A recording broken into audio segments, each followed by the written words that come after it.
We got all of our lower control arm needs in the mail the other day. Some new lower control arm rear bushings that we roasted and destroyed, and then new lower control arms with ball joints already installed.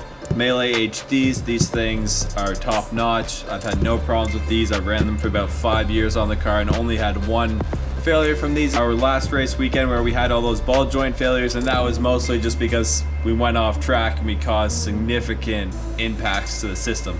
By no means did those fail under normal racing wear and tear. So that's why I have no concerns going back to these guys and putting them back in.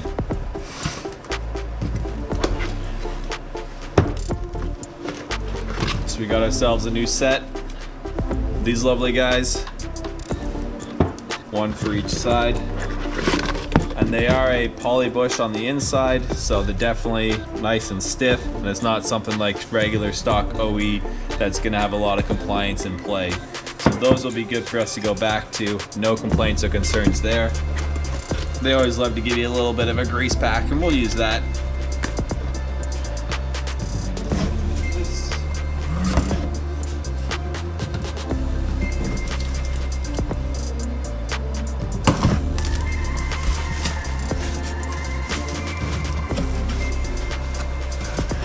So then here we go, the nice new control arm, nice new left boy, driver's side. This will do us just fine. Got our nice new nuts here too, which is excellent. Boots all look great. It's perfect and ready to go.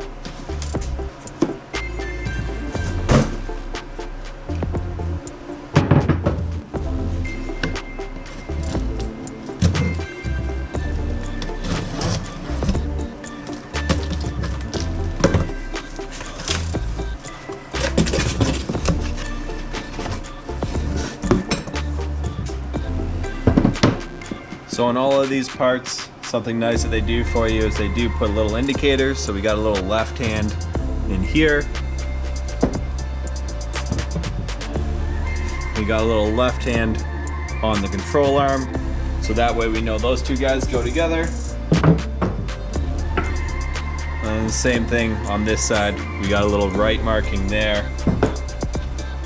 And we got nice big old right marking there, so we know that we're putting everything into the right places. So before we bring this to the vehicle and reinstall them, which is pretty straightforward, it's just these two guys go into the body. This guy goes into the lower reinforcement of the lower cross member that goes across that the engine sits on, and then this side goes into your steering knuckle. So it's really not the most difficult installation, but we do need to put these guys on first to this end here. That way we're getting everything kind of set up and ready to go. So the first thing you kind of want to do is you want to make sure you got these things orientated correctly. This end here, it's kind of on this side of the end, and you want to do the square end or the open end, and you want to do your countersunk areas because there's embosses on the car. You want to do those pointing up, and it kind of faces maybe like 930-ish, but it's essentially going to be slid on in this orientation. Oh, sorry, clocked one too many.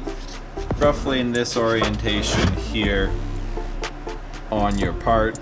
But before we go and smash that together, we're going to have to take some of that lube that they sent to us, some of this bushing assembly grease, and we're going to have to apply that first to the inside of our bushings and get them all ready and greased up for assembly.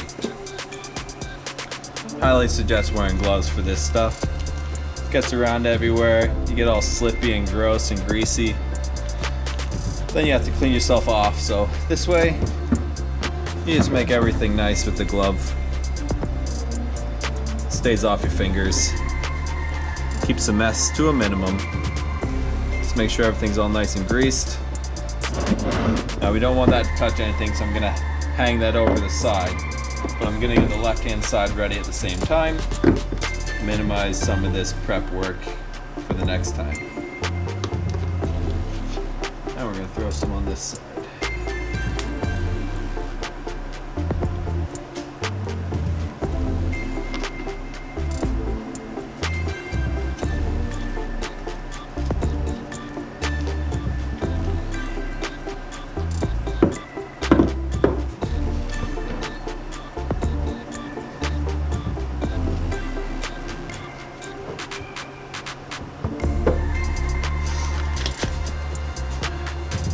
And now these bushings should just press on. They'll probably take a good amount of force, but you should just be able to do it by hand.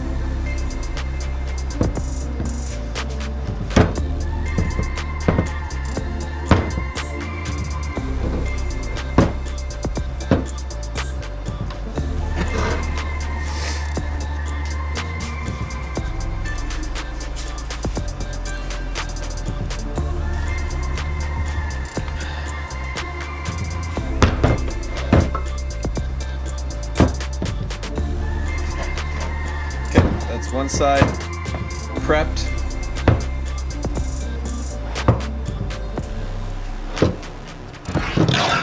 Left hand side, same thing.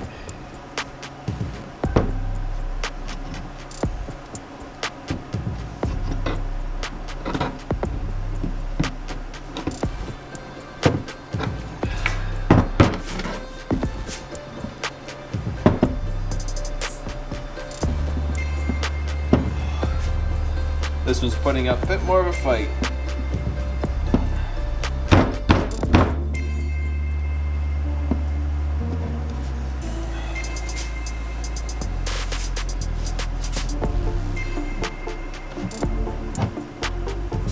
There we go. Now that one's all up in and ready to go. Now the one thing with these ball joints, it's a fairly typical operation, but they have a hex pattern or Allen pattern in the top, and when we first start to screw them on, because these guys are mechanical locking fasteners, it'll create a lot of drag on the shaft of the ball stud, and because it's not really a good way to hold it, that'll just start to rotate. So that's where this Allen comes in, where you put a nice little Allen in there and you can hold that while you crank this down. Now, when we're in the vehicle, especially for these inner ball joints, there isn't really a lot of room to put that on a socket and hold it with a socket or a wrench of some sort. So what I'll actually end up doing is I'll put a Allen socket in there, and then I put a wrench on the Allen socket, and then I can hold it from that point, and I'm not building up any like high tooling access that's required, and I'll be able to reach everything fairly easily. And I'll show that when we're over at the car putting these guys in. So the tools you're gonna need to do this job: 16 mil, that's for these two fasteners. You'll need a 21 mil wrench. I'm using a ratcheting wrench. 21 goes for this guy here. You'll need an 18, whether socket or a ratcheting wrench. I'm using ratcheting wrench for this guy here. Then you'll need a number 6 Allen key. That goes and holds our shafts for both. And then if you use a 1/4 inch wrench, you can then slide that over the Allen key like this, and you can hold this guy on the top like that when you're cranking this guy down with your wrench. So that's kind of how a lot of this is gonna work, the tools you're gonna need, and how that's gonna function for us. All right, so here we are under the car, ready to put this guy in. We'll just get these nuts out of the way for now. Everything's freaking cold right now. It's -10 outside. Got heaters going on in the garage, but it's never enough. All your tools and parts and all the metal bits are just stupid cold. They never warm up, and then you just freeze the whole night. So we got these two guys here lined up to the 2 holes there. This guy, you can't really see it, but there's a nice little hole here for it to go into, which is our lower subframe. And then this end is going over to our knuckle over here. So we're gonna start by just aligning these guys in, this guy in, hand starts and stuff. Then we'll get the knuckle on there, and then we'll probably get these guys snug up this guy, and then jump over to that guy.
wherever you can, always make sure that you do the torque values as specified in any repair manual.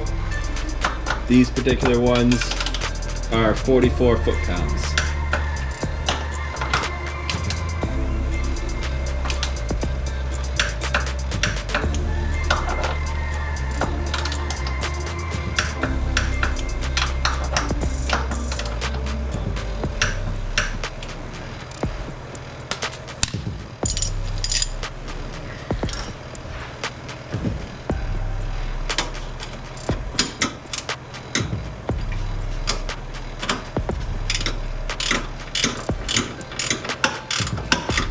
So right now I'm not having to hold the ball joint shaft, but I'm keeping an eye on it to make sure it doesn't start rotating on me while I'm cranking it down. So right now the mechanical lock on the fastener has clicked in, so now it's starting to spin. So now that is where our Allen socket and our wrench come in. We are just going to plop those guys down up top inside of that Allen opening.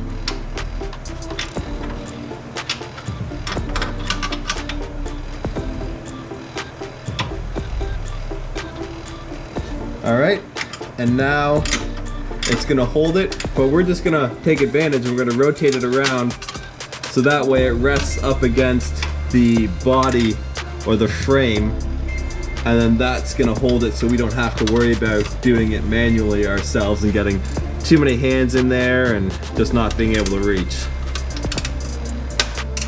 So now we're locked in, shaft's not gonna spin on us, and we just crank it home.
All right, and just like that, we have passenger side lower control arm back installed, repaired, and ready to go. Now we just have to do the left-hand side and then we're all done. But I'm gonna save you that time of having to watch that, because essentially it's the same thing.